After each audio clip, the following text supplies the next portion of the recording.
నమస్తే అన్న అందరికీ నమస్కారం.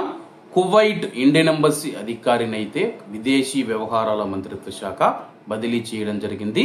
దీనికి సంబంధించి భారత విదేశీ వ్యవహారాల మంత్రిత్వ శాఖ కీలక ప్రకటన చేసింది. కువైట్ లో భారత రాయబారిగా పనిచేస్తూ ఉన్న డాక్టర్ ఆదర్శ్ స్వైకా గారిని కెన్యాకు తదుపరి భారత హై కమిషనర్ గా నియమించారు. ఈ విషయాన్ని భారత విదేశాంగ మంత్రిత్వ శాఖ ప్రకటించింది. గత 2 సంవత్సరాలకు పైగా కువైట్ లో భారత రాయబారిగా ఉన్న డాక్టర్ ఆదర్శ్ స్వైకా గారు ఆర్థిక, వాణిజ్యం, విద్య, ఆరోగ్య సంరక్షణ వంటి రంగాలలో భారతదేశం మరియు కువైట్ మధ్య ద్వైపాక్షిక సంబంధాలను మెరుగుపరచడంలో కీలక పాత్ర పోషించారు. మరీ ముఖ్యంగా మనం చూసుకుంటే కానీ వీరాంజనేయులన్న కేసు ఏదైతే ఉందో ఆ కేసులో కువైటీ పౌరుడికి ఉరిశిక్ష పడేంత వరకైతే ఆయన శ్రమించడం జరిగిందనమాట. గతంలో వారితో పోల్చుకుంటే ఇప్పుడు వచ్చిన ఆదర్శ్ స్వైకా గారు ఎవరైతే ఉన్నారో ఆయనైతే ఈ యొక్క కేసును ప్రత్యేకంగా తీసుకుని ఆ యొక్క కేసులో అయితే కువైటీ పౌరుడికి ఉరిశిక్ష పడేంత వరకైతే ఆయన పోరాడడం జరిగింది. ప్రస్తుతం ఆయన బదిలీ చేయడం చాలా బాధాకరం.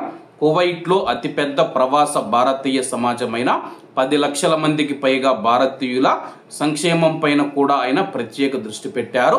2 దశాబ్దాలకు పైగా అంటే 20 సంవత్సరాలకు పైగా దౌత్య రంగంలో అనుభవం ఉన్న డాక్టర్ ఆదర్శ్ స్వైకా గారు ఫ్రాన్స్, అమెరికా, బంగ్లాదేశ్ లోని భారత మిషన్లో మరియు అలాగే న్యూఢిల్లీలోని విదేశాంగ మంత్రిత్వ శాఖలో ఉన్నత పదవులలో భారతదేశానికి సేవలు అందించారు.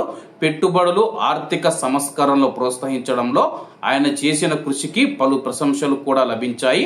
నైరోబీకి ఆయన నియామకం భారతదేశం మరియు కెన్యా సంబంధాలను మరింత బలోపేతం చేస్తుందని చెప్పేసి విదేశీ వ్యవహారాల మంత్రిత్వ శాఖ ఆశిస్తూ ఉంది. ఏది ఏమైనా సరే కానీ ఆయన బదిలీ అవుతూ ఉన్నారు. ఆయన స్థానంలో కొత్తగా మనం చూసుకుంటే భారత ఎంబసీ అధికారి అయితే రాబోయే రోజుల్లో వస్తారు. ఆయన రాగానే ఆయన గురించి కూడా మీకు సమాచారం అందిస్తాను. కాబట్టి అందరూ బాగుండాలి, అందులో మనం ఉండాలి. అందరికీ నమస్తే అన్న. జై హింద్.